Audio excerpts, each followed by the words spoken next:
Então, bom dia, pessoal. Sou o Carlos, sou aqui da Poli, sou organizador da SENEC, né, a Semana de Engenharia Elétrica e de Computação, aqui da nossa faculdade. E posso apresentar, Lucas? Tranquilo. Gente, para quem não me conhece, meu nome é Luca, eu faço parte da organização da Semana de Engenharia Elétrica aqui da UFC, da Universidade Federal do Ceará. E esse ano, a gente, juntamente com o pessoal da SENEC, está trazendo um pré-evento de ambas as semanas para vocês. É uma mesa redonda, com a participação de 2 professores magníficos, né? A gente vai falar sobre automação de sistemas elétricos de potência, né? E só para contextualizar um pouco, né, o que é que são as nossas 2 semanas. Né? Basicamente, são eventos muito parecidos, né? São semanas acadêmicas, e tanto a CEL quanto a SENEC, né, tentam trazer tipo, uma oportunidade para os alunos, né, de se aprofundarem em conteúdos mais técnicos e ter uma oportunidade de ter um contato com o mercado de trabalho, entendeu? É isso que a gente está tentando trazer aqui para vocês. Então, eu acho que nada melhor do que os próprios professores para se introduzir, né? Então, eu queria abrir aí a palavra.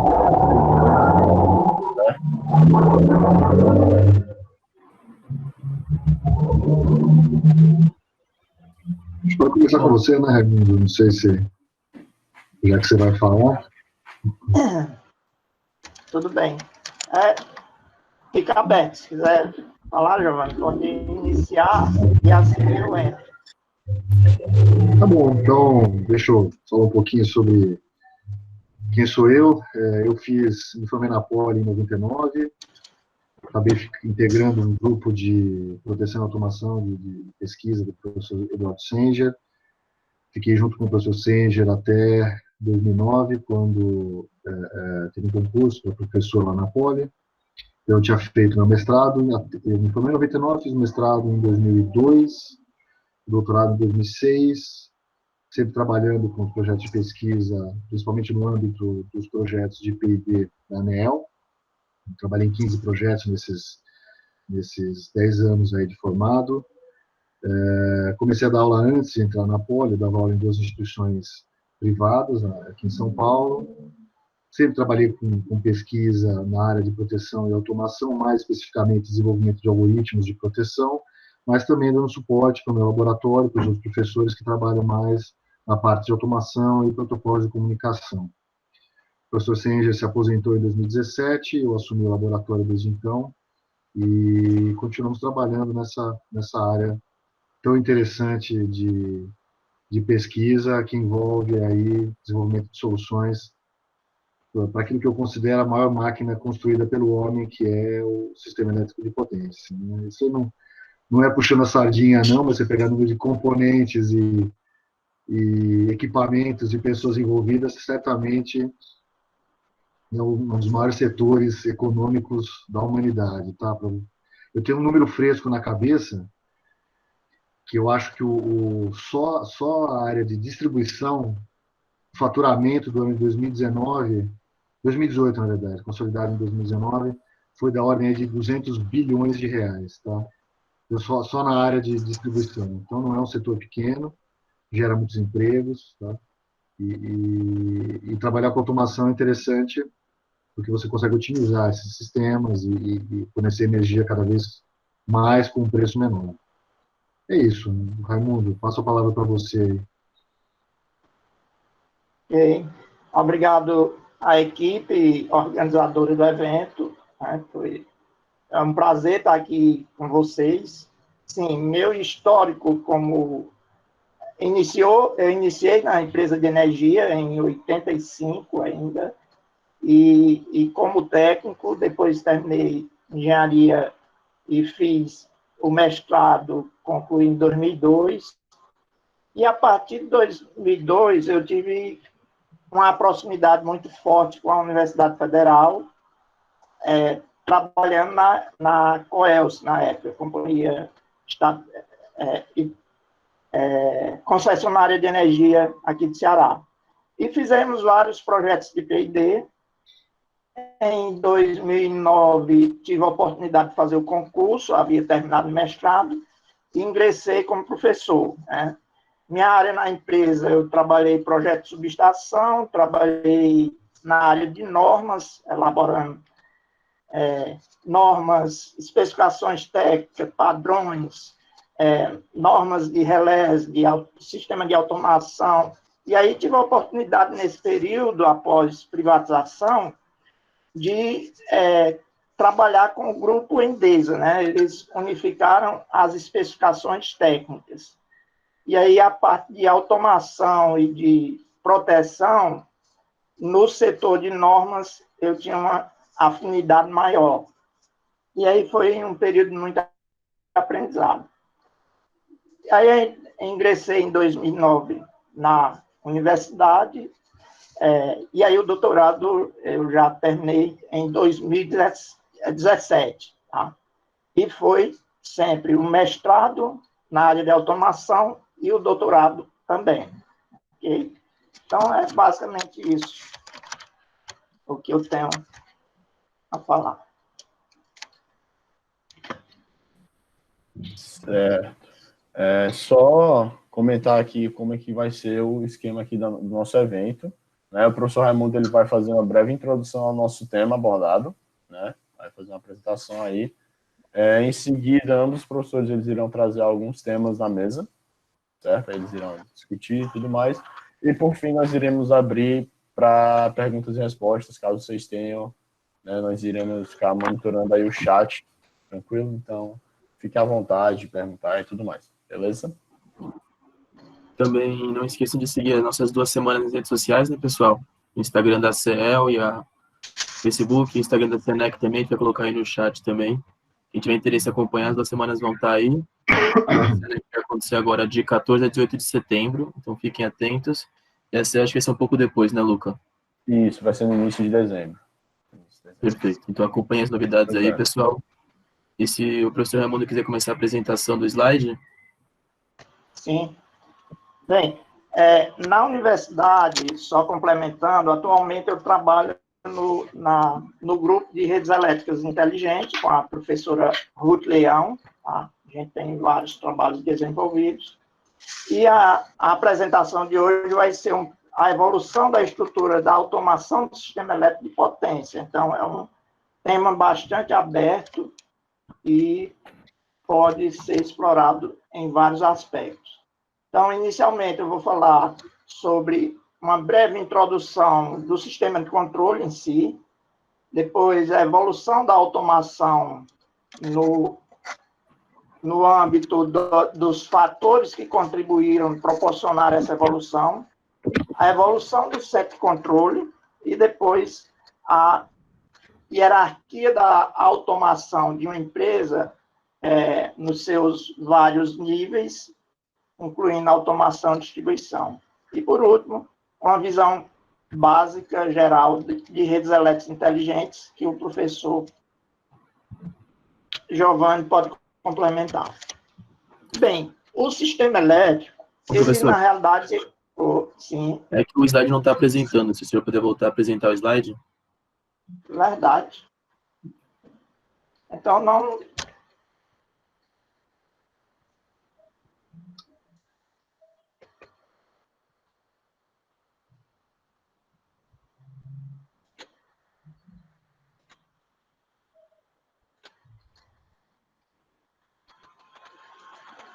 E agora? Tá ótimo, professor. Tá apresentando sim. Pronto. Então, o tema que eu vou discorrer é evolução da estrutura da automação do sistema elétrico de potência, e aí envolve os vários níveis, onde, inicialmente, falarei sobre a estrutura uma breve introdução do sistema de controle, né? Então, depois vamos falar da evolução nos vários níveis, a hierarquia da automação na empresa, também tem vários níveis de automação, e, por último, uma visão geral, aspectos gerais das redes elétricas inteligentes, que eu não vou estender muito, porque o professor Giovanni vai explorar esse tema. Bem, o que seria o sistema de controle em si, né?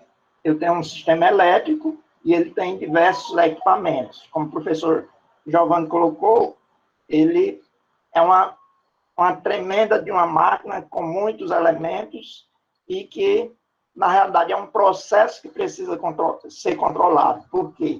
Porque ele está exposto a eventos externos do ambiente, por exemplo, abarroamento, descargas atmosféricas e muitos outros eventos. E, por outro lado, tem o operador, né, que também tem acesso ao sistema e pode comandar, controlar. E aí, para fazer isso, esse sistema, ele tem uma parte, que é a parte física, onde estão os equipamentos primários, né? Aqui nós temos os vários equipamentos primários e o elemento as linhas de transmissão, todos os elementos do sistema. Acima nós temos um sistema de controle. Então, quando ocorre algum evento, seja proporcionado por externo ao ambiente, né, vindo do ambiente para o processo, essa informação é fornecida para um sistema de controle. E aí você tem, nesse nível, os equipamentos secundários, né? São dispositivos de pequeno porte que recebem sinal de equipamentos que estão no processo e vai controlar esse processo para garantir a confiabilidade do sistema, né? E aí nós temos também o operador, que recebe input, dados, tanto do sistema de controle, como ele atua também sobre o sistema de controle.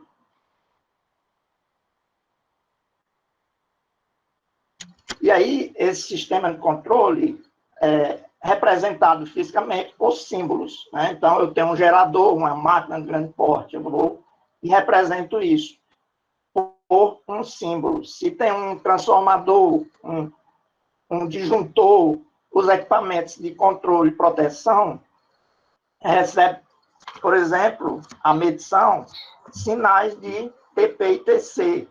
E aí, quando você vai apresentar o sistema, ele tem uma representação por meio de diagramas unifilares, certo? E a gente precisa conhecer os símbolos. E esse sistema, tradicionalmente, nós tínhamos uma geração centralizada a longa distância, fornecendo energia para o consumidor lá na ponta, tá? Então, veja que aqui nós temos o segmento de geração, temos o transformador elevando o nível de tensão para o nível de transmissão, depois tem outro transformador elevando novamente, e aí você tem até chegar no consumidor final. Por exemplo, nós estamos no nível de tensão, na nossa residência, 220 volts, é baixa tensão. Então, nós somos consumidores nesse nível. E aí, esse sistema está constantemente sujeito a eventos. E daí a necessidade de controlar, de proteger. Por quê? Porque o sistema eletropotência tem como finalidade principal fornecer energia aos consumidores de forma confiável, segura, com qualidade e viabilidade econômica. Tá? Aqui tem a estrutura, que eu não vou entrar em detalhes, mas cada nível desse tem, cada elemento tem um nível de tensão específico, né, que pode variar dependendo do tipo de geração, por exemplo. E aqui é um desenho fictício, tá, onde eu busquei resumir todos os níveis de tensão, onde tem a ultra alta tensão, a extra alta tensão, a alta tensão, onde aqui, antigamente, nós chamávamos sistema de geração, transmissão, subtransmissão e sistema de distribuição primário e secundário. Com o novo marco regulatório, o procedimento de redes define esses dois sistemas aqui. Nós temos aqui a distribuidora de energia. Tá? Então, aí são um sistema de distribuição primário, o de média tensão, e tem o sistema de distribuição de alta tensão. E o de baixa tensão aqui, que é o secundário. Bem, esse sistema, nós vimos aqui que tem transformadores. Ele é um sistema com subestações que interligam os vários subsistemas. Se eu tenho geração, quero transmitir, tem uma subestação que eleva esse nível de tensão. Depois eu preciso baixar o nível de tensão. E aí nós temos subestações coletoras, subestações transmissoras, linhas de transmissão que interconectam esses elementos. E no final tem o sistema de distribuição, que é quem fornece no nível de tensão, de média tensão, até chegar no consumidor, na baixa tensão. Com essa visão, esse sistema, tradicionalmente, como eu falei, e retornando aqui, ele tinha um fluxo que era unidirecional, tá? Comportamento bem simples, com complexidade, mas não tanto quanto com a sua evolução. Esse sistema, ele tinha estrutura centralizada, tanto em termos de geração, quanto de automação, tá? E aí, essa primeira tecnologia era uma tecnologia standalone, com dispositivo de medição, controle e proteção eletromecânico. A evolução do eletromecânico veio os relés estáticos, baseados em eletrônica de potência. Só que o sistema começou a expandir, e com ele também começou a investir, as empresas começaram a investir na automação. E vem o primeiro grupo de geração, onde vem a escada central, no centro de controle, UTRs nas subestações, na geração, nas plantas, em geral. Onde lá tinha dispositivos standalone, ou seja, dispositivos que não faziam parte de uma rede de comunicação, ele era ilhado, tá? E essa planta era uma planta assistida, ou seja, tinha um operador dedicado naquela planta. E aí veio a evolução, né? Das TICs, né? E da eletrônica em geral. Então, essa evolução das tecnologias de informação e comunicação adicionada à tecnologia digital proporcionou evolução dos sistemas de automação. E aí surge o conceito do sistema escada, tanto central quanto na subestação, redes locais, rede de comunicação, dispositivos eletrônicos inteligentes, e começa a existir o conceito de plantas desassistidas, onde o operador não obrigatoriamente vai ficar fixo em uma subestação, mas ele pode atender mais de uma. E aí, com a desregulamentação do setor elétrico, esse momento surge uma revolução no setor elétrico, porque a estrutura muda, novos órgãos mudam, e o sistema elétrico que antes você tinha, por exemplo, aqui no Nordeste, a Chesf gerava, transmitia, vendia para as concessionárias dos estados. E nos estados, cada concessionária era independente e estatal, né? nesse período, houve as privatizações das distribuidoras de energia, né? A abertura do mercado proporcionou a inserção de fontes de geração, certo? No sistema, e aí houve toda uma expansão da matriz energética com a diversidade de fontes. Bem, mas essa automação que antes havia evoluído, ela aqui contava com sistemas de comunicação, sistemas de automação proprietários. E aí vem uma necessidade da evolução desse sistema para adotar sistemas que sejam interoperáveis. Ou seja, eu tenho um fabricante de um sistema de automação e outro que fornece os dispositivos de controle e medição. E aí a ideia da interoperabilidade é que esse sistema não seja integrado simplesmente com aquele fornecedor do dispositivo de controle e proteção, mas que os sistemas entre si possam operar, né, de fabricantes diferentes e com IEDs, relés de fabricantes distintos também. E aí, em termos de hierarquia, nós temos esses níveis, né? Você tem lá o nível 5, consumidores. Esses consumidores predominam, né? Consumidores na baixa, uma grande quantidade, depois vem a média e tem a alta. No nível 5 aqui, consumidores. Depois vem a automação do sistema de distribuição, através de seus alimentadores. A seguir vem as subestações. No nível 2, o centro de controle aqui com sistema de gerenciamento de energia, sistema escada e sistema de gerenciamento da distribuição.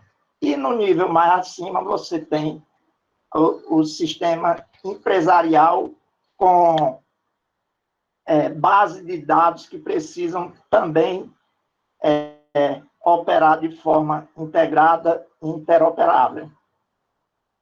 Ok? O centro de controle foi o primeiro passo para a evolução em termos de automação.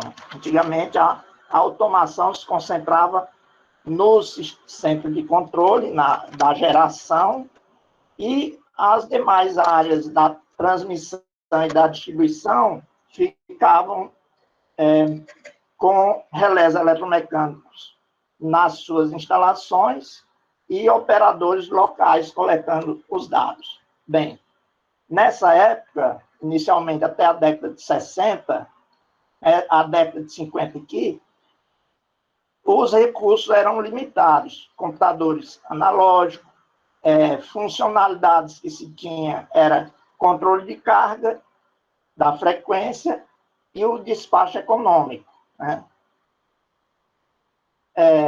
Apenas na década de 60 inicia o conceito de sistema escada já com computadores digitais.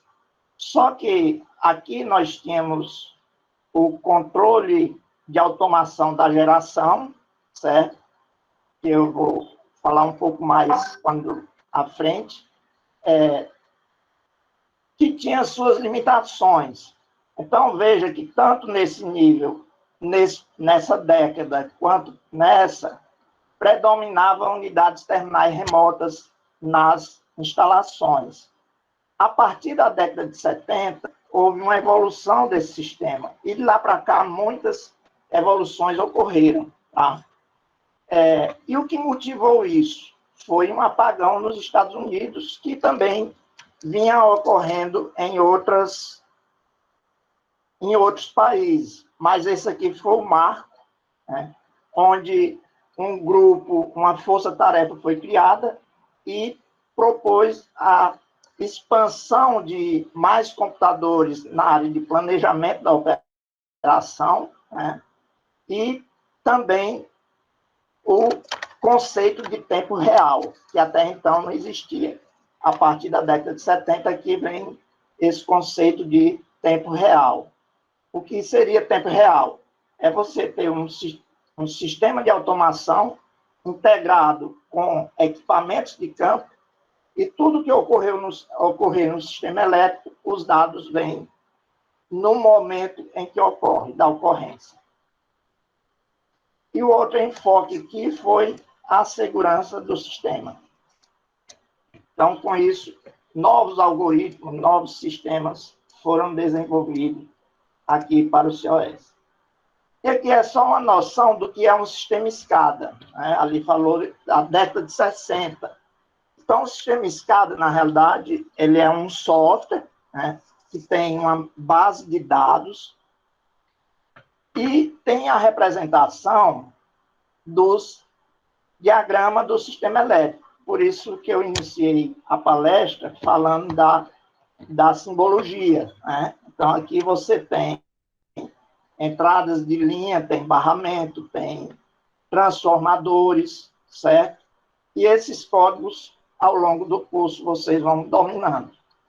E tudo que ocorre no sistema é visualizado em tempo real através de um sistema escada desse, tá? E aqui tem várias telas e o gerenciamento do sistema é feito remotamente.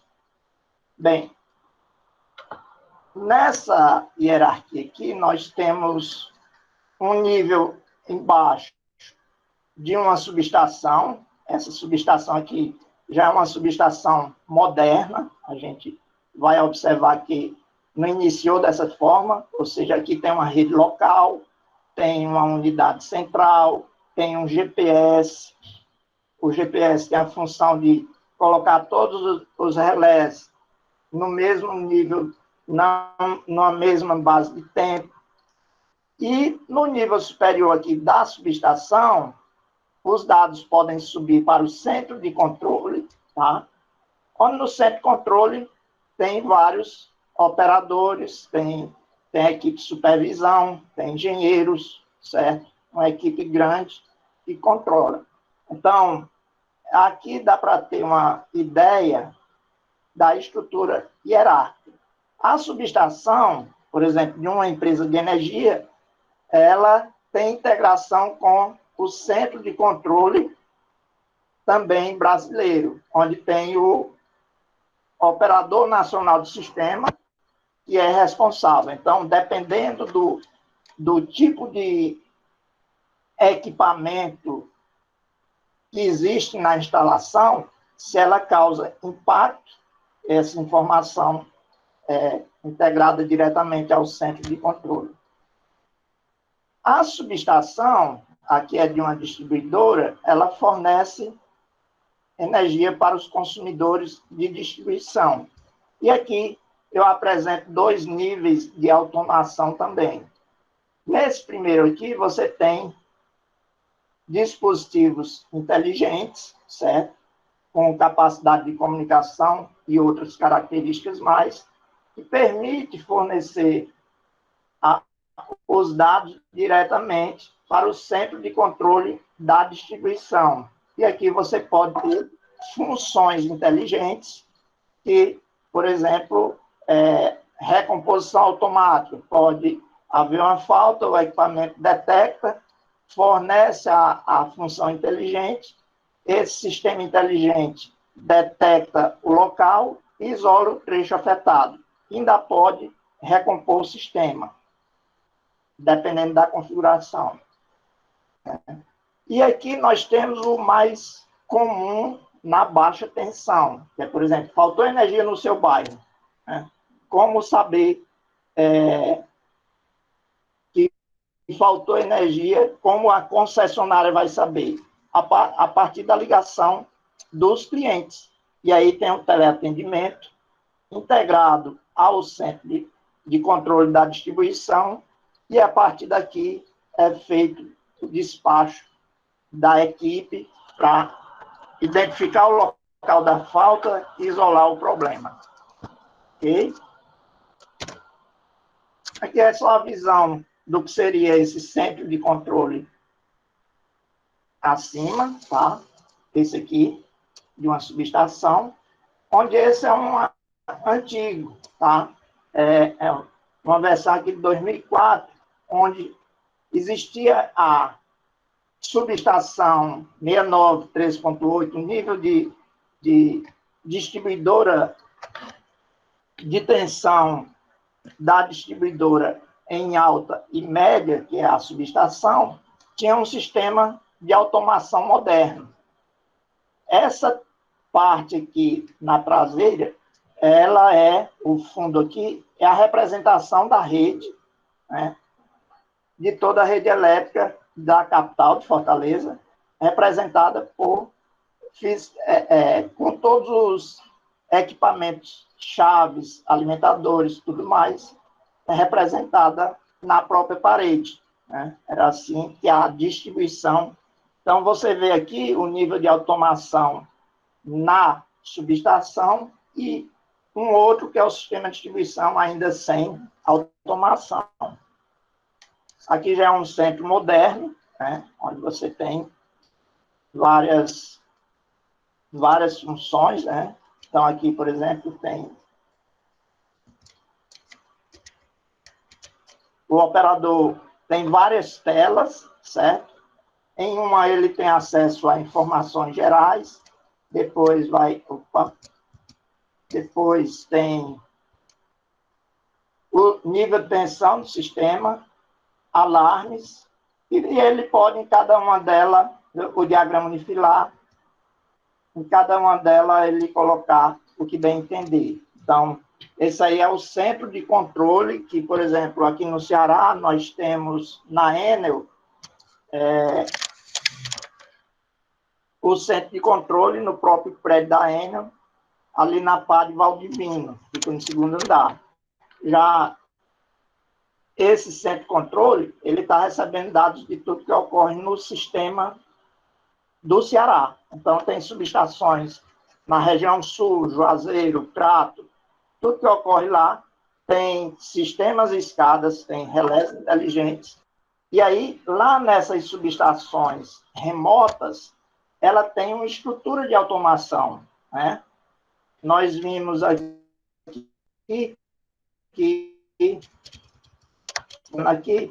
essa subestação aqui, ela tem o nível 0, que é o processo, nível 1 e nível de estação. Então, vamos ver se comunicando com o centro de operação, ok? Então, são esses 3 níveis, onde você tem o processo, é o próprio sistema elétrico, tá? E você tem no nível 2, o nível 0 é o sistema elétrico em si. No nível 1, que é o nível de B, você tem relés de proteção com vários níveis de tecnologia, várias tecnologias. As primeiras eletromecânicas, depois vieram os relés eletrônicos, baseados em eletrônica de potência, os relés digitais, que já são microprocessados, e a última geração, que são os relés numéricos ou digitais numéricos, conhecidos também como dispositivos eletrônicos inteligentes. Bem, só para você ter uma ideia, enquanto em um painel tem todos esses equipamentos em um espaço físico, o IED substitui todos esses equipamentos e muito mais. Tá? Então, vem a primeira evolução da automação de subestação, onde você tem o nível 0, que é o processo, e aí você tem equipamentos que levam sinal para os dispositivos de controle e proteção. Aqui, por exemplo, é um equipamento eletromecânico, é um relé, certo?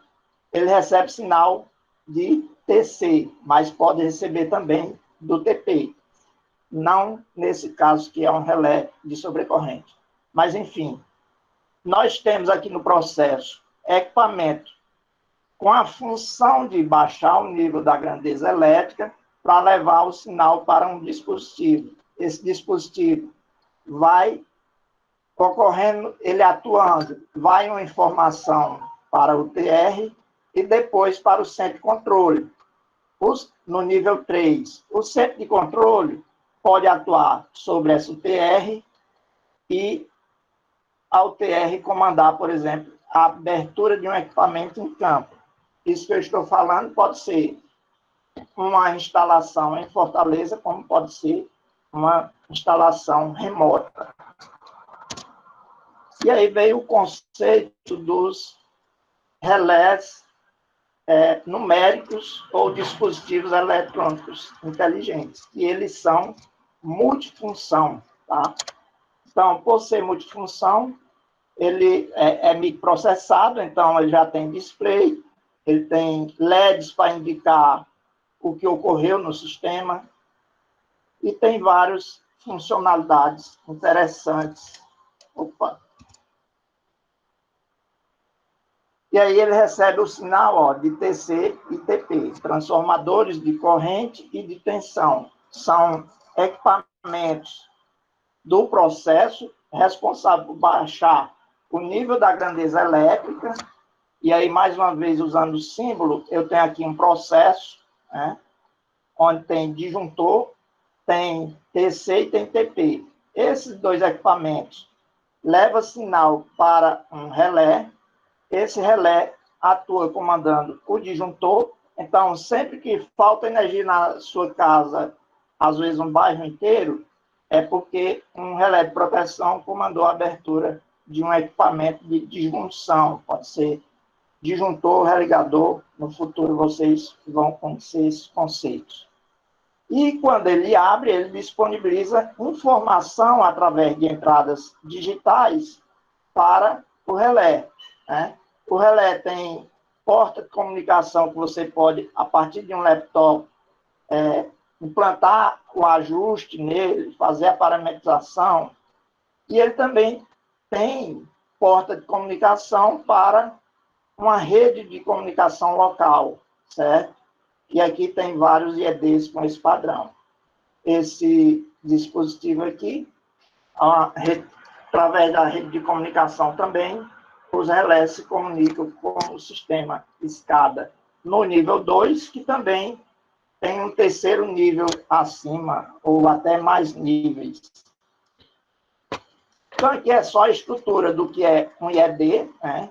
Ele tem entradas analógicas, e vocês vão estudar esses conceitos aqui, né? Quando estiver estudando lá todas as disciplinas, vejam que essa palestra dá um norte do que quanto é importante várias disciplinas do curso, né? Então, aí entra rede de computadores, entra a parte de sistema de energia e as partes de eletrônica digital também, né? Então, aqui é mais uma visão, né? Então, aqui você tem equipamento como TP e TC, mais uma vez, levando sinal. O TP, sinal de tensão, o TC, sinal de corrente. E o relé atuando, disponibilizando numa rede para um sistema SCADA. Esse é um sistema moderno, tá?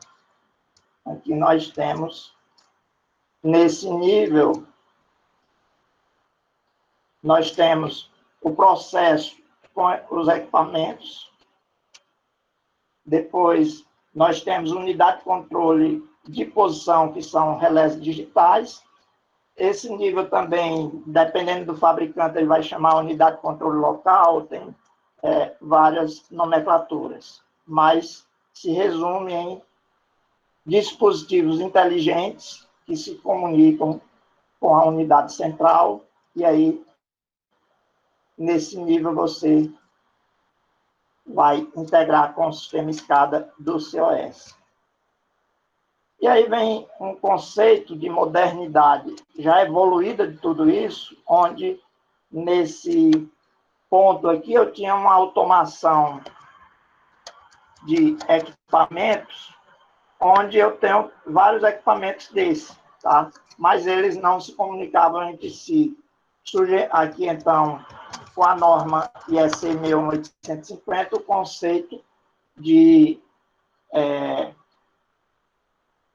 automação, sistema de controle não só centralizado, mas o conceito de distribuído também, onde dispositivos de campo se comunicam entre si e com os níveis superiores.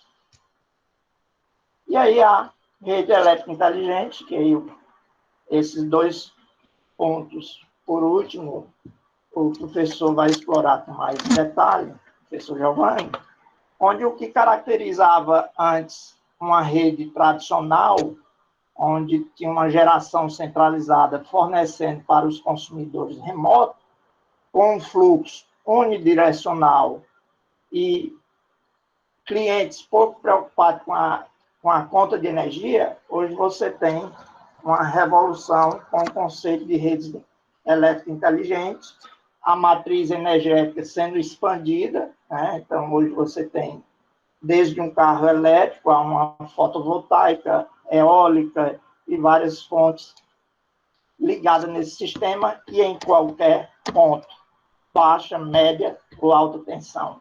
Então, esse fluxo que era bem comportado, unidirecional, passa a ter sentido de corrente diferentes, né? O fluxo de potência passa a ser bidirecional. O consumidor também já não é aquele passivo. Dentro desse conceito, ainda em termos de evolução, vem a questão da interoperabilidade, né? Então, você tem o domínio, que é aqui nesse SGRAM, né? Foi definido os domínios que vêm desde o cliente, que ele agora é um consumidor, além de consumir, ele pode produzir. Tem os dispositivos de energia renováveis aqui, tem o sistema de distribuição, transmissão e geração. Veja que aquele modelo inicial só existia esses três, né? Então, hoje tem esse conjunto e tem a comercialização, né?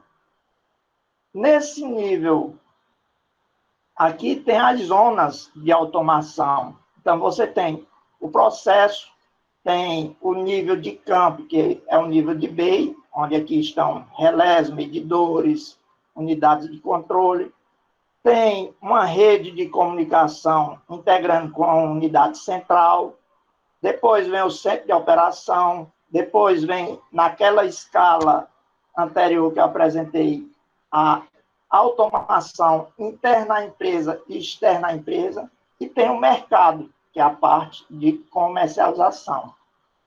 Mas essa automação, em função dessa complexidade, é exigido que não se admite mais o que ocorria no passado. Protocolo de comunicação e sistemas de informação proprietário. E vem o conceito de interoperabilidade, onde tem várias camadas, né? E aí nós temos a camada de comunicação, de informação, de funções e de negócios, tá?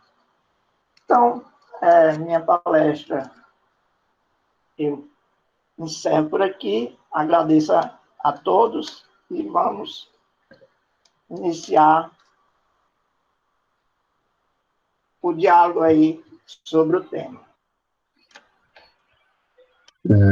Bom dia, pessoal. Aqui é Giovanni falando.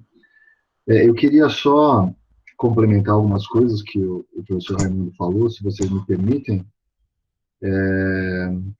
Estão me ouvindo? Ok, obrigado, pessoal, que meu amigo ele é meio lento, ele dá umas congeladas de vez em quando.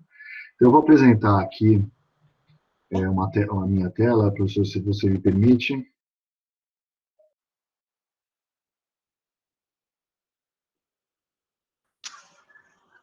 E eu queria mostrar para vocês uma evolução, né, do que falou o professor Raimundo até agora, né? O estado que ele, né, o último estágio que ele mostrou para vocês, que é o estado atual, o estado da arte aí em proteção e automação, proporcionado, né, quase que totalmente pela norma IEC 1850, que é uma norma de comunicação que permite a interoperabilidade. Ele está sofrendo algumas propostas de alteração. Uma delas é uma proposta do Instituto de Engenheiros Elétricos e Eletrônicos, o I3E, chamado então Centralized Substation Protection and Control. Então, isso aqui é um work group do I3E, que trabalha aí com a parte de relés de proteção, tá? E eu queria falar um pouquinho sobre a proposta deles, rapidamente, antes de falar sobre Smart Grids. Então, Professor, oi. a apresentação está em uma tela pequena. Se o senhor puder parar de apresentar e voltar novamente para ver se fica centralizado, que eu acho que quando colocou as duas apresentações ao mesmo tempo, talvez tenha... Tá bom. Deixa eu parar de compartilhar a tela e retomo aqui. Aí vocês me falam se funcionou aí. Depois eu passo o link do arquivo, eu suponho que ele seja aberto, porque eu não estou na VPN da USP e consegui acessar do mesmo jeito, tá? Então, eu vou tentar de novo. Aliás, deixa eu apresentar minha tela toda, que aí eu acho mais fácil vocês... Acho que aí resolve o problema. Espera só um pouquinho.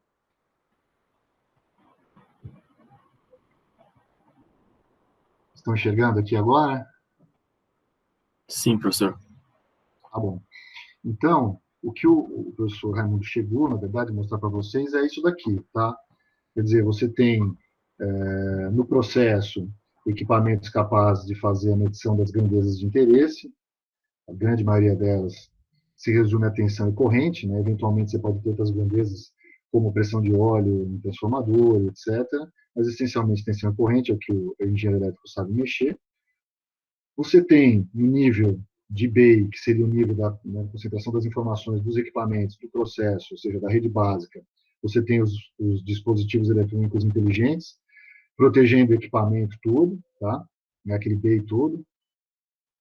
Eles se comunicam entre si usando esse protocolo definido pela 6850, tá? Que a mensagem, são as mensagens do tipo GOOSE, Generic Object Oriented System Events, então são mensagens que trafegam em rede Ethernet, são frames Ethernet convencionais, tá?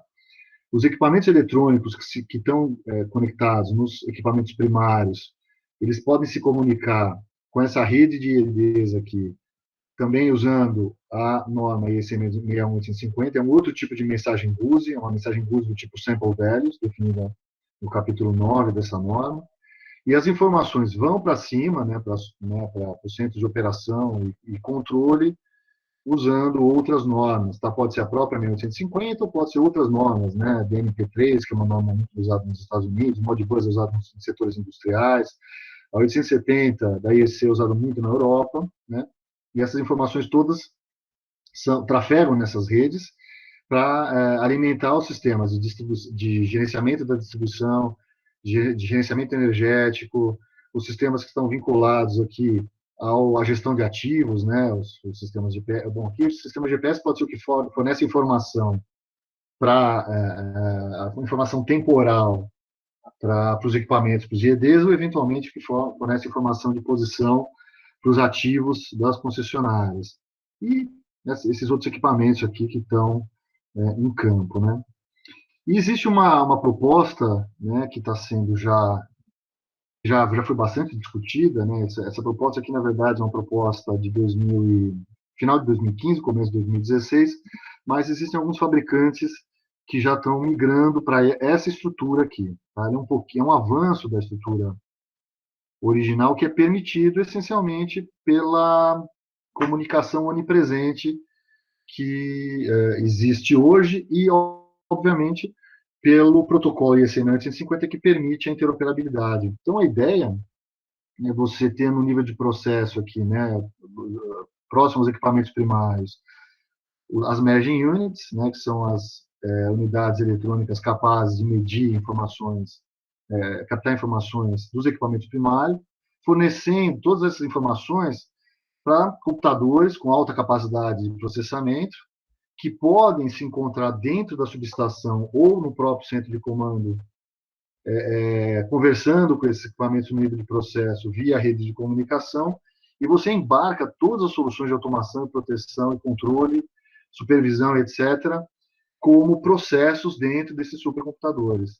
A vantagem disso é que você retira da subestação, que é um ambiente bastante poluído aí de campos eletromagnéticos, etc., é um ambiente quente, etc. Então, o equipamento que está ali está sujeito a circunstâncias de operação que são bastante severas, e você leva isso para dentro do centro de operação, coloca isso dentro de uma sala climatizada, fica uma pessoa acompanhando esses computadores para saber se eles estão operando. Então, quer dizer, se algum deles falhar, você já sabe de imediato, né? Você consegue colocar redundância em outro equipamento exatamente igual para desempenhar as mesmas funções e levar isso para onde você quiser. Obviamente, você depende de comunicação onipresente, embora vocês estejam acostumados a ter isso na vida de vocês, né? Seja em casa, seja na faculdade, seja no celular, não é bem assim no sistema elétrico, né? Quer dizer, você tem uma subestação no meio do mato, você não leva a comunicação até ali, né? A menos que se justifique do ponto de vista de custo. Tá? Então, é uma evolução. Existem alguns fabricantes que têm soluções centralizadas, tá? Tem umas 2 ou 3 subestações no mundo que tem essa solução. A primeira que fez isso foi uma operadora russa chamada Tumenenergo, se não me engano. Existem soluções de alguns fabricantes, já no sentido de fazer essa proteção centralizada, porque é uma questão de custo, né? Você reduz cabeamento, reduz equipamento, melhora a manutenção, então acaba que você tem um benefício disso. E eu queria falar um pouquinho na sequência sobre redes inteligentes. Deixa eu voltar aqui no Meet para ver se vocês ainda estão me ouvindo. Tudo bem, pessoal? Tudo perfeito, professor. Ok, beleza. Então, deixa eu para minha apresentação aqui. Então, o professor Raimundo já falou sobre as redes inteligentes, né? Mas eu queria falar um pouquinho sobre quais são as expectativas das redes inteligentes, né? São essas 6 características principais, quer dizer, uma rede que permita a participação de consumidores, que possa acomodar autoprodutores, ou seja, acomodar de forma transparente quem deseja fornecer energia para essa rede, possa viabilizar produtos e serviços, né? Por exemplo,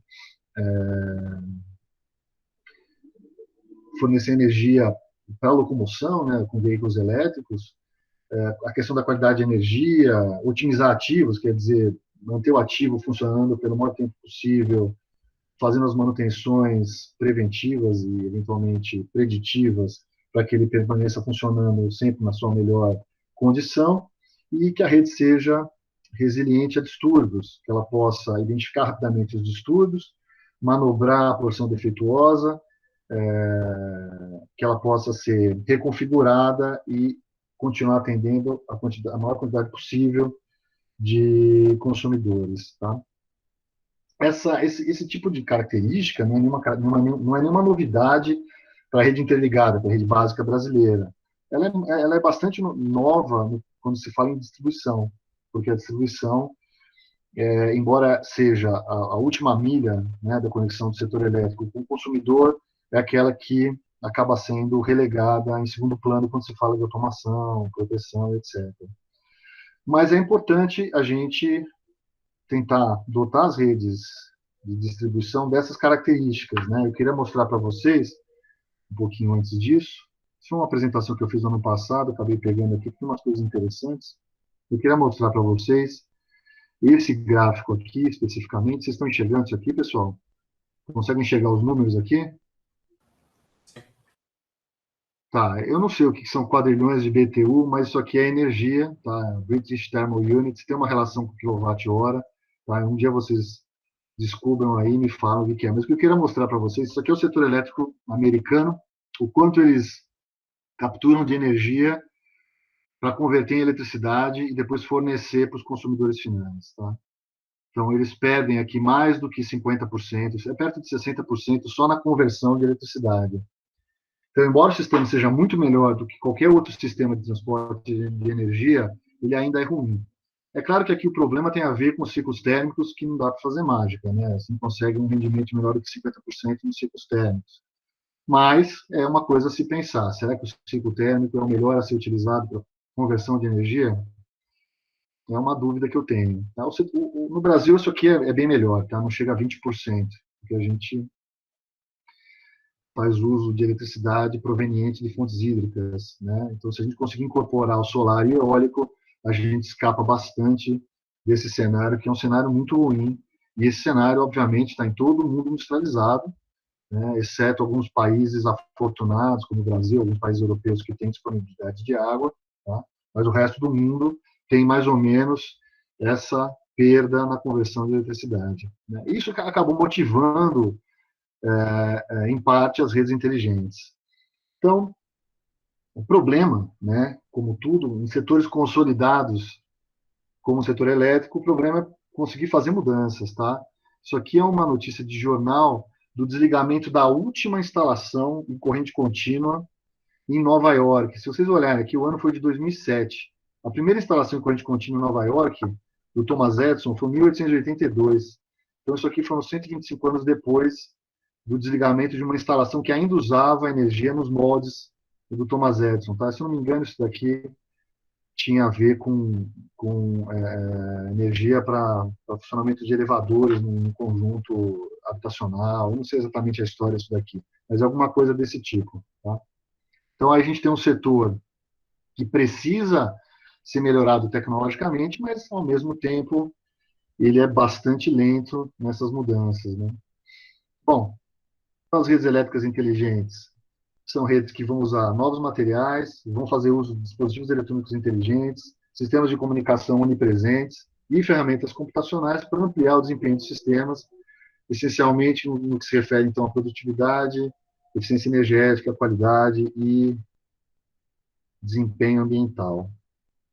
Isso aqui são duas definições, tá? Uma definição de um laboratório vinculado ao Departamento de Energia americano. Essa é uma das primeiras definições de redes inteligentes. Então, é revolucionar o sistema elétrico integrando tecnologias do século XXI para melhorar a geração e etc. E uma definição que eu acho que é mais realista do ponto de vista dos agentes do setor, que é uma definição em função da precificação da energia, né? Então, time-based prices. Porque hoje a gente compra energia elétrica por quilo, né?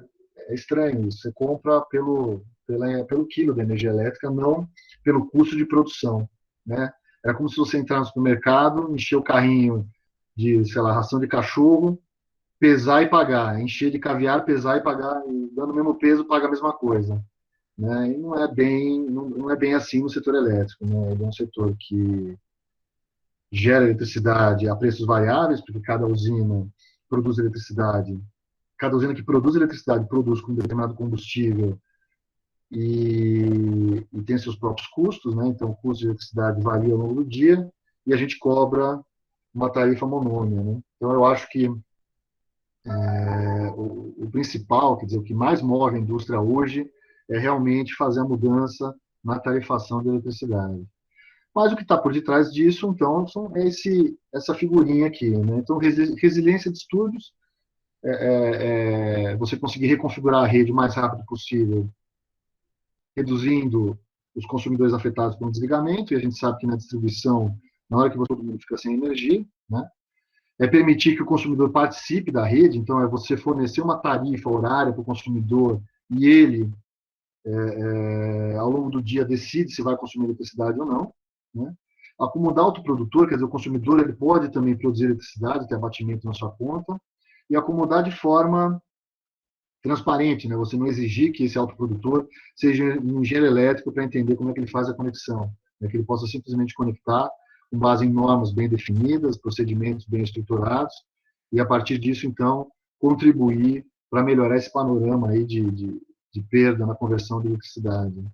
Fornecer mais produtos e serviços, né? Eu entendo como serviço não só, por exemplo, fornecimento de eletricidade para uma frota de veículos elétricos que vai crescer, mas também para os engenheiros que vão prover soluções para essas novas redes, né? Do ponto de vista de qualidade de energia, a gente poderia dizer que a rigor, você pode cobrar eletricidade e impor um preço maior se você tem mais qualidade, né? Imagina que você se conecte numa rede que tenha múltiplas fontes e e a taxa de desligamento é muito baixa. Por que não cobrar mais caro as pessoas que têm essa taxa de desligamento mais baixa e mais barato uma pessoa que tem uma taxa de desligamento mais alta? Ou, eventualmente, uma indústria, sei lá, uma indústria química precisa de uma qualidade de energia com conteúdo harmônico muito baixo e você cobra mais caro para atender a necessidade dessa indústria química e você não precisa vender a energia com esse mesmo nível de qualidade para uma borracharia, por exemplo. E aí o borracheiro tem um ganho comercial porque ele paga menos pela energia consumida, né? Então, quer dizer, são questões novas que aparecem aí que a gente vai ter que responder no futuro e espero que seja mais rápido do que os 125 anos que eu mostrei para vocês aí. Bom, pessoal, da minha parte é isso, né? Eu acho que a gente pode conversar a respeito disso que a gente apresentou, né? Fazer uma dinâmica assim, eventualmente envolver aí os alunos em perguntas, não sei o que o professor Raimundo acha disso, né? Não sei qual é a dinâmica que vocês esperam, porque eu acho que não existe aqui um antagonismo entre os nossos pensamentos aqui, meu e do professor Raimundo, a gente sabe mais ou menos para onde está indo a tecnologia, né? Então, uma mesa redonda onde tem debate fica um pouco difícil, né? Talvez acho que abrir um pouco para perguntas de vocês, coisas assim, acho que seria uma coisa mais interessante. Né? Não sei se o professor Raimundo concorda comigo. Professor, o senhor está mutado.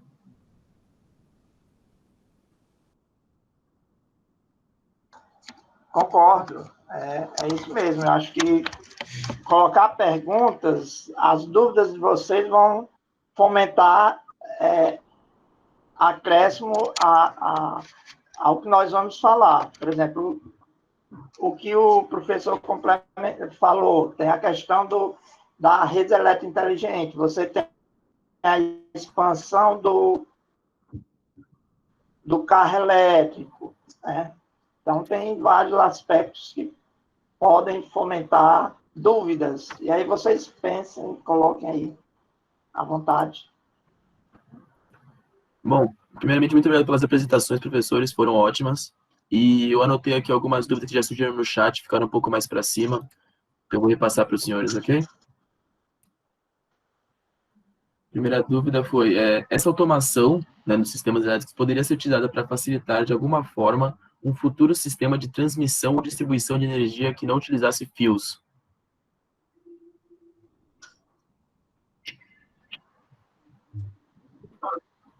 Olha, já existe assim, a automação usando o próprio... Você está dizendo a transmissão de energia sem fio? Ou a comunicação sem fio? A transmissão de energia sem fio, é a pergunta. É um sonho da humanidade isso aí, viu? O Tesla perdeu toda a fortuna dele investindo nisso daí, né?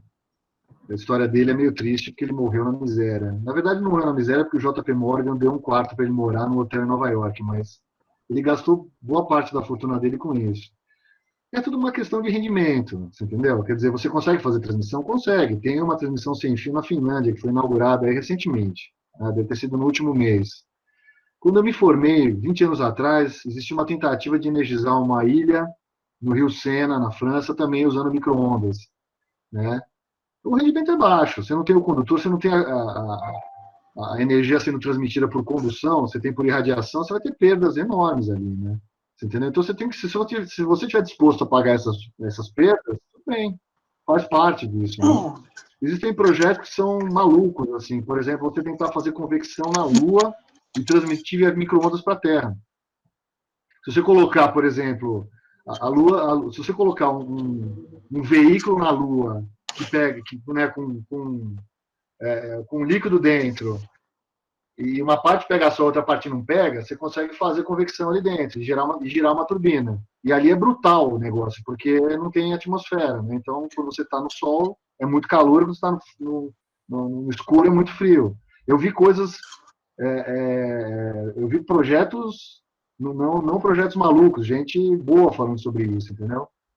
Quer dizer, quando você para de rir, leva um tempo ainda para construir, porque o negócio é engraçado, mas então, isso tem, é uma questão de rendimento. E a automação, sem dúvida, vai servir para isso. A automação serve para praticamente tudo que o ser humano faz, acaba invariavelmente tendo algum nível de automação se você profissionaliza, né? Então, é uma questão de custos. Então, é a questão de custos, sem dúvida. E, assim, nós vivemos uma realidade muito distante dessa do ponto de vista prático. Nós estamos com uma empresa de energia onde você tem uma rede de distribuição subindo uma serra, onde lá em cima da serra não tem nem sinal de celular. E a automação da rede de distribuição é predominantemente com chip de celular. E são tantos os desafios para você ter uma rede inteligente, e aí essa estrutura tem todo um custo para você implantar uma rede plenamente inteligente, tem um custo de implantação e retorna para o consumidor, porque o que a empresa investe, ela apresenta para a ANEEL os custos de investimento e tem um retorno na tarifa. E aí esse custo é distribuído. Então, quanto a sociedade vai pagar para se ter uma rede inteligente? Esse é um ponto. A outra é carros elétricos. Se fala muito carro elétrico integrado à rede de distribuição de energia. São muitos os desafios. Você tem um alimentador e ele tem um condutor. Esse condutor tem um limite de capacidade. E aí você começa, eu tenho um posto que eu vou carregar, eu vou injetar ali na rede num determinado ponto. Então, esse fluxo de energia que antes vinha lá da geração até o consumidor, quando você começa a colocar fontes próximo da carga, o comportamento é completamente diferente. Então, em termos de redes elétricas inteligentes, o grande desafio passa pela modernidade dos sistemas de comunicação, porque a rede inteligente deixou de ser apenas a rede elétrica. Ela não é mais só uma rede elétrica, é uma rede elétrica dependente completamente da rede de comunicação. Você passa a agregar funcionalidades e para ter um retorno, uma confiabilidade desejada, requer uma infraestrutura a um custo significativo.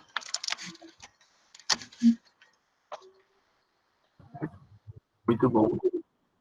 Então, é isso. Em relação... A próxima pergunta foi, acho que foi na questão mais técnica mesmo. O religador tenta religar de forma autônoma ou pede autorização para um controle de nível superior? Por exemplo, quando a luz cai e volta em menos de 1 minuto. Não, isso aí é uma unidade, antigamente era uma unidade que tinha autonomia de fazer, por exemplo, faltou energia. Por que é que falta energia? Ocorreu um abarroamento e aí caiu o cabo ao solo. Isso requer um sistema de proteção atuando. E aí retira todo aquele conjunto de consumidores. E o religador, ele serve para interromper falta permanente, tipo essa. Mas, muitas vezes, o galho toca na rede e o vento vai em outra direção e essa falta não existe mais. E aí o religador, ao religar, retorna, a falta não existe e mantém a continuidade de serviço. Respondendo à sua pergunta, essa unidade é independente? Sim, é uma função de automação, é uma função de controle de um relé de proteção. Hoje, o relé de proteção contempla a função de religamento, um código 79, e que sempre que a função de proteção atua, ela comanda o religamento. Se a falta persiste, ele pode religar tantas vezes esteja programado, que aí o religador tem um ciclo de 4 religamentos, que difere do disjuntor, né? Então, o religamento ele tem essa função de restabelecer o sistema sem precisar de um operador quando a falta é temporária. Se for um disjuntor, a falta ocorre, né? Predominantemente na subestação, usa disjuntores sem religamento, linha de transmissão ainda usa religamento, mas o disjuntor não tem a mesma capacidade. E sempre que ele interrompe a falta, é uma falta permanente, embora o evento pode ter sido temporário. Então, basicamente, a diferença do religador para o disjuntor é essa. São 2 equipamentos primários que está dentro do conceito de automação como parte do processo. Pessoal, eu só queria comentar aqui rapidão. O Gabriel ele vai estar enviando um link aí no chat da avaliação do evento. É um link para o Forms. A gente pede para que vocês avaliem aí, né, o que vocês acharam desse evento que a gente fez em parceria entre as 2 semanas, beleza? Aí, Kaique pode aí ler a próxima pergunta. Dando continuidade. Se o professor Giovanni quiser complementar algo ainda nessa mesma pergunta, por favor. Isso. Não, eu queria complementar com uma pergunta que foi feita que eu vi por ali, né? Quer dizer, alguém falou assim, dá pra, se uma árvore encosta, se religa, o que a concessionária faz, dá para saber? Eu não me lembro quem é que fez essa pergunta, um pouquinho mais para cima aqui, eu estava acompanhando o chat de vez em quando.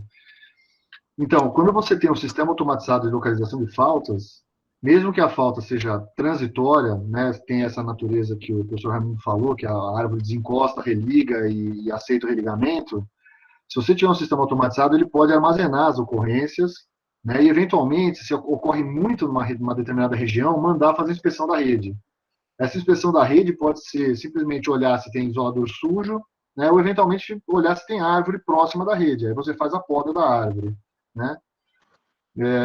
Mas você também precisa de um sistema de localização de faltas, que ele é agregado ao sistema de gestão da distribuição, que pode ser baseado na ligação de consumidor afetado, mas o consumidor, quando ele é afetado, ele só liga se ele fica numa falta permanente, né? Então, você precisa incorporar novas funcionalidades nesse sistema de localização de faltas para fazer algumas análises automáticas. E aí você consegue identificar trechos defeituosos e mandar as equipes de manutenção averiguar que tipo de problema que não é permanente. Tem uma pergunta aqui que é: atualmente a automação do sistema elétrico potência só tem espaço para a área de distribuição? Como fica a área de transmissão nesse tema de automação?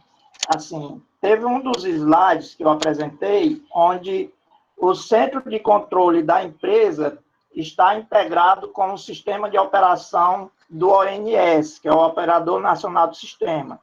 O ONS é o órgão independente que faz toda a operação e coordenação da transmissão e da geração brasileira. O Brasil tem um sistema interligado nacional, certo? Interligando regiões. Essas regiões, ela tem um controle de geração centralizado, onde lá, por exemplo, tem o CAG, Controle Automático de Geração. Esse CAG é integrado a um sistema SCADA. E o operador vai, a partir de uma análise nesse sistema do operador, tem várias ferramentas de análise, tá? Para, por exemplo, a questão do despacho econômico. O professor falou aí no preço da geração. Então, existem ferramentas que fazem análise tem geração hidráulica, tá? O preço é baixo. Tem a geração térmica, é alta. Tem a geração fotovoltaica e a geração eólica, que ela é intermitente. Então, esse sistema, mais do que um sistema de distribuição, precisa de uma automação extremamente confiável, certo? É onde inicia a automação, foi onde iniciou na geração e na transmissão. Depois é que chegou a distribuição, distribuidoras de energia no nível de subestação, e o sistema de distribuição veio num segundo momento, a média tensão, que ainda está em expansão. Mas, assim, a pergunta é, a transmissão tem automação? Tem, sim. O ONS tem 5 centros, um em Brasília, 2 em Brasília, um no Rio de Janeiro, outro em Santa Catarina e outro em Recife. Então, as regiões têm centro de operação dedicados e essas regiões têm bacias, né, e tem todo o sistema de geração integrado via linha de transmissão.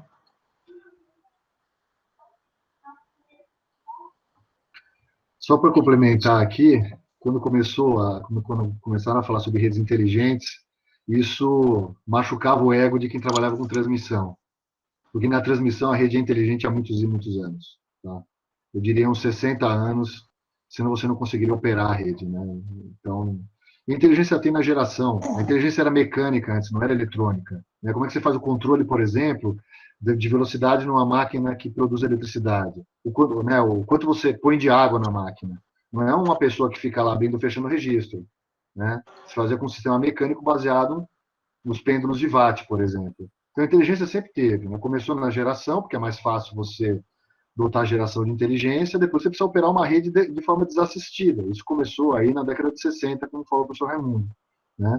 Existe um artigo muito sério, na verdade um relatório muito sério, né, do que o professor Raimundo citou a respeito disso. Inclusive a GE patrocinou bastante, porque a GE tinha sistemas de controle na época, ela queria vender os sistemas dela, então ela ajudou a popularizar esse relatório. Né? E é muito mais fácil você justificar o investimento em automação numa subestação de transmissão do que na casa do consumidor final, porque numa subestação de transmissão de 12 gigawatts de potência, 7 gigawatts de potência, como a gente tem aqui em São Paulo, você fala, olha, ficar 1 minuto desligado custa quanto? Vai custar algumas dezenas de milhões de reais, né? Então, o custo da automação ele passa a ser acessório no risco de você perder o sistema porque ele é mal automatizado. Então, a transmissão e a geração já foram automatizadas. Tá? Por exemplo, vou falar de dados aqui de 10 anos atrás, 15 anos atrás, que foi quando eu fiz essa pesquisa mais ou menos. Nos Estados Unidos, uns 10, 15 anos, não, 10 anos atrás, né? 10 anos atrás, o nível de automação das subestações de transmissão beirava os 73%. Tá? Das subestações de distribuição não chegava a 13%. E das redes de distribuição, quer dizer, as linhas aéreas que ficam nos postes, não chegava a 6%. Estou falando dos Estados Unidos, tá? Que é onde existe dinheiro para fazer isso daí. Em parte porque culturalmente o americano usa o recurso dele, usa o ativo dele até o ativo acabar, então eles não vão automatizar alguma coisa, enquanto o que existia antes não foi pago, né? Então eles têm que amortizar o valor. Mas em parte porque você não justifica o investimento. Por enquanto não justifica o investimento. Tá? Uma pergunta aqui, existe redundância na rede, né? Redundância, por exemplo, quando você quer maior confiabilidade, você precisa de redundância, tanto de equipamento quanto do sistema de comunicação. Se você pega uma automação da distribuidora de energia, em cada ponto, uma entrada de linha, o transformador, tem apenas uma proteção. Agora, vá para a rede de transmissão, né? Acima de 230, que é a rede básica brasileira, o sistema interligado, existem normativos, os procedimentos de rede que exigem. Para cada elemento do sistema, você tem que ter uma proteção principal e outra proteção equivalente, chamada de proteção alternada, redundante. E os equipamentos que levam o sinal para essa proteção também é redundante. Mas é sempre o custo, é um custo-benefício. Você perder um bloco de linha de transmissão tem um impacto enorme, pode causar apagão, né? Se você perde um alimentador de distribuição, apenas vai sair alguns clientes, né? E de acordo com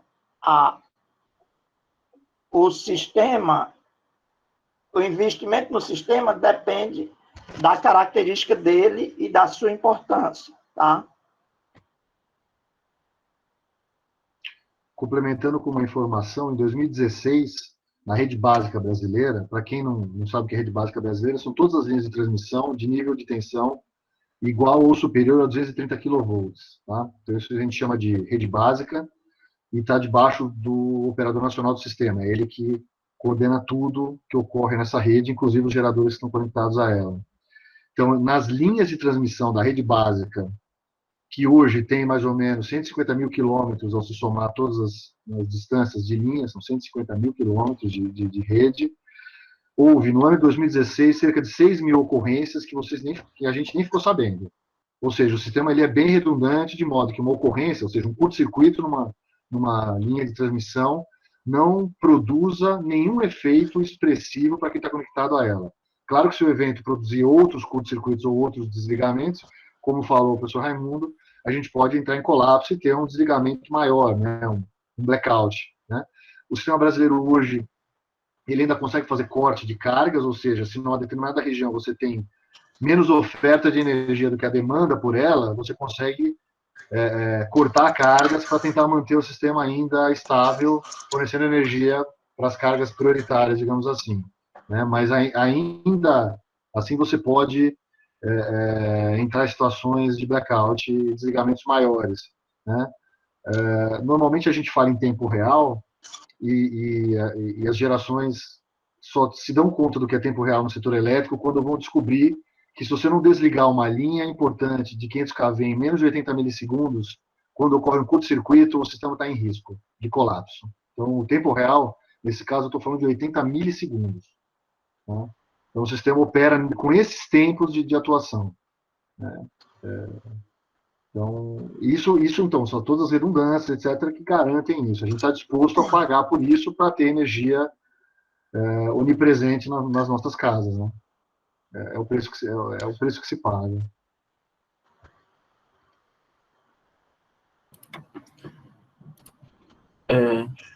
O professor Giovanni já respondeu no chat, mas acho que se o professor Raimundo puder também, pedir uma recomendação de livro ou artigo sobre hierarquia de automação, se o senhor Raimundo quiser.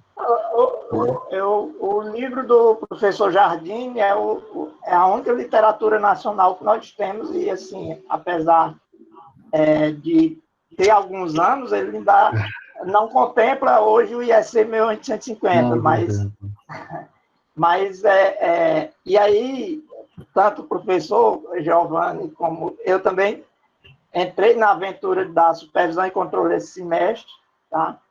E a literatura é escassa. Eu tenho um livro da ABB e comprei através de um P&D, foi caríssimo, tá? Na época, faz uns 3 anos. E quando eu fui olhar, assim, não agregar essas coisas todas, fala que na chamada que é automação moderna, mas o conteúdo deixa a desejar. Então, complementar os livros é buscar a norma, né? Essa norma IEC 1850, que é o que tem mais novo, é um compêndio com 10 módulos, né? E tem alguns aspectos que a gente, se for aprofundar na pesquisa, ela é a fonte. Mas eu uso muito trabalho de pesquisa já avançado. Nesses trabalhos tem fontes complementares que ajudam em alguns aspectos. E assim, é difícil mesmo. Hoje tem um site, que é o site da Schwartz, é um fabricante de relé, tem muito material de proteção, automação, eles têm um vínculo com a pesquisa muito grande, inclusive tem um curso de especialização, se eu não me engano, o professor faz parte. Não sei se é um grupo da USP e da Unicamp que faz parte do curso da Schweitz. Não, desse curso eu não faço parte, não. Não, né? O da USP acho que é o pessoal de São Carlos, não é? São Carlos, eu é acredito que verdade. sim, eu acredito que sim. Mas a Schweitzer tem bastante coisa a respeito disso. Eles têm essa parte de divulgação deles muito boa, né? Mas, de fato, assim, automação é algo que está no estado da arte de várias tecnologias, né? Comunicação, de hardware, de software. Então, acaba que você, no final das contas, é bom também olhar site de fabricante, para ver para onde eles estão indo. Sim. Porque aí você vai ver o que eles estão desenvolvendo e você vai estar certamente muito próximo do estado da arte. Você tem uma ideia, né? Esse report que eu mostrei para vocês, quem capitaneou esse report é um sujeito chamado Ratan Das, é um professor de uma universidade da Finlândia que trabalhou anos na área de automação da ABB. E não é curioso que a ABB foi a primeira que lançou uma solução de proteção centralizada, né? Então, assim, obviamente tem tudo a ver com isso aí, com as pessoas que estão envolvidas, desenvolvendo as soluções e pensando o que vai acontecer no futuro em função das tecnologias atuais, né? Exatamente. Em relação a redes elétricas inteligentes, essa expansão da geração distribuída, por exemplo, começou a causar grandes impactos, né? E aí ela tem uma bidirecionalidade de fluxo que pode afetar uma proteção lá existente e que ela atuar indevidamente sem que haja uma falta, simplesmente porque o fluxo de um novo agente que entrou, foi conectado ao sistema, e requer vários estudos para ter a confiabilidade necessária. E uma tendência no mundo é o conceito de micro-redes, né? É você ter um condomínio, ter uma cidade, ter um bairro, e aí você, a empresa distribuidora, passar a ter um centro de operação de geração ou ser um agente externo. Então, tem discussões nesse sentido de a micro-rede ela ser um elemento independente, tem geração, imaginando aí um condomínio, tá? O condomínio, você pode ter parte dos clientes optam por ter uma geração própria, pode-se ter fonte de geração e aí precisa de armazenamento. Se faltar a rede elétrica, esse sistema, através de suas fontes e de sistema de armazenamento, tem uma independência da rede elétrica da concessionária. Isso é algo que vem sendo estudado no mundo em termos de rede elétrica inteligente, agregar inteligência nessas micro-redes para garantir uma automação e autonomia do sistema de determinado grupo de clientes. Isso hoje é estado da arte e vem sendo pesquisado com alguns protótipos no mundo. Mas, assim, esse controle, você imagina que tem um condomínio, 50% opta por ter geração própria, outro não.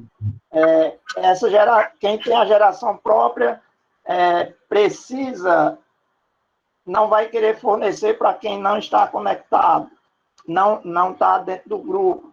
Então, tem todo um estudo a ser feito, um projeto de complexidade bem maior, onde requer tanto uma rede com a comunicação, sistema de comunicação confiável, né, com sistemas de controle distribuídos e centralizados, para garantir essa desempenho, né? Você perder uma fonte principal e os clientes passam a ter uma fonte independente e continuar o suprimento por um tempo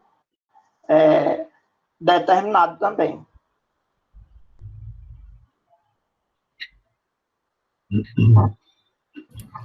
Acho que já... Mais algum ponto? Opa, desculpa, professor, pode continuar. Não, algum ponto a ser levantado a mais? Eu vou puxar aqui uma última pergunta aqui, em seguida a gente pode e encerrando aqui o evento. A pergunta foi: de que forma o SN, geração distribuída, e as microredes aumentam as dificuldades técnicas da implementação desses sistemas desenvolvidos para o controle e automação dos sistemas elétricos de potência? Olha, na verdade, o impacto é o seguinte: eu acho que o primeiro tem um impacto normativo, né, que é você garantir que todo mundo esteja jogando o mesmo jogo, digamos assim, né? Do ponto de vista de geração distribuída, exceto as gerações distribuídas sem inércia, digamos assim, que vamos dizer, fotovoltaica e parcialmente a eólica, dependendo da potência, o impacto é algo que já foi mitigado há anos, assim, né? Quer dizer, você sabe mais ou menos como deve automatizar uma planta, qual é a proteção que você deve ter que colocar, o operador nacional do sistema tem os seus procedimentos de rede para você se conectar na rede, então isso existe, está bem sedimentado, digamos assim. Eu vejo como impacto o momento que a geração que não tem inércia, ela predominar sobre o restante da geração.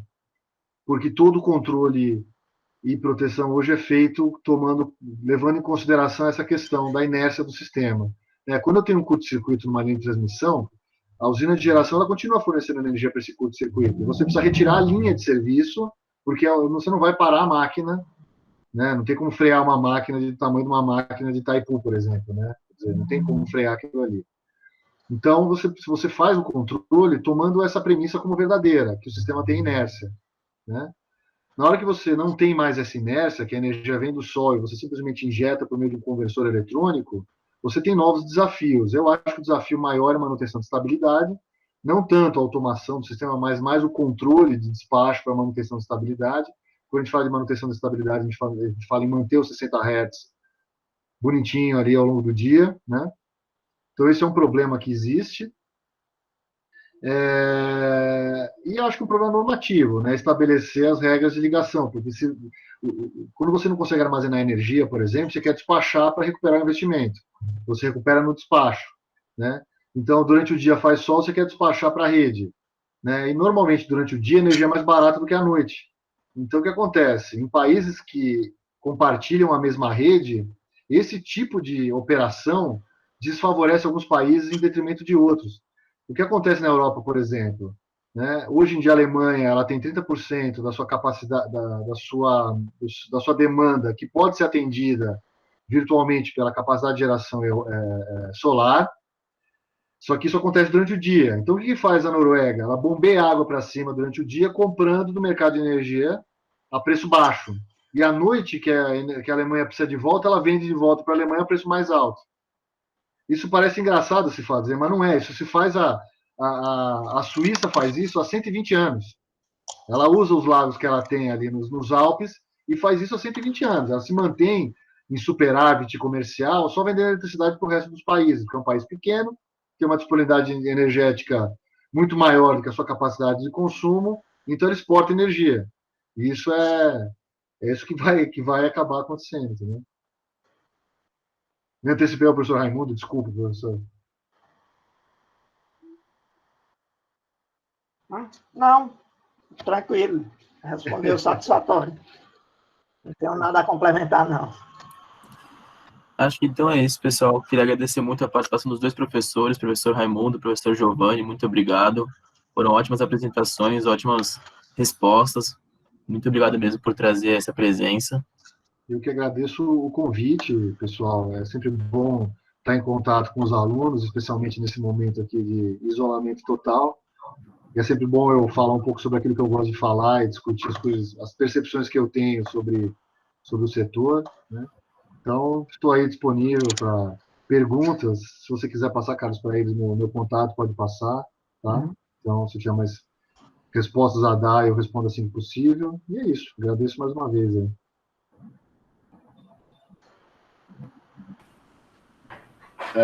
Da mesma forma, eu quero agradecer a participação de todo mundo, viu? Todos vocês aí que ficaram até aqui. Em especial também dos professores, fico muito feliz, né, de vocês terem aceitado o nosso convite, né? E também eu quero agradecer aí a parceria que a gente fez entre a CEL e a SENEC Foi algo maravilhoso. E é isso, gente. Muito obrigado aí por todos, né, pela participação e tudo mais. Gostaria de agradecer também, especialmente ao Lucas, né, que entrou em contato comigo e nós fomos discutindo, inclusive pensando nesse formato inicialmente era uma mesa redonda e eu comecei a me preocupar como seria isso. E deu tudo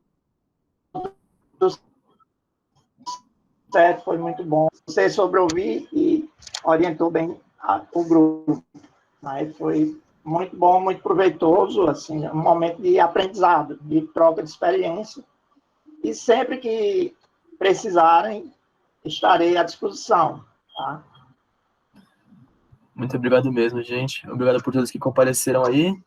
Lembrem de seguir nas redes sociais das semanas aí, que vão estar vindo logo menos, acompanhar as novidades. Respondeu o formulário de avaliação do evento e muito obrigado. Acho que é isso. Muito boa tarde aí para todo mundo. Boa tarde aí, saúde aí para todos aí. Até mais, professores. Muito obrigado. Muita paz. Até mais. Tchau, pessoal. Boa tarde aí, pessoal. Tudo de bom. Boa tarde. Valeu.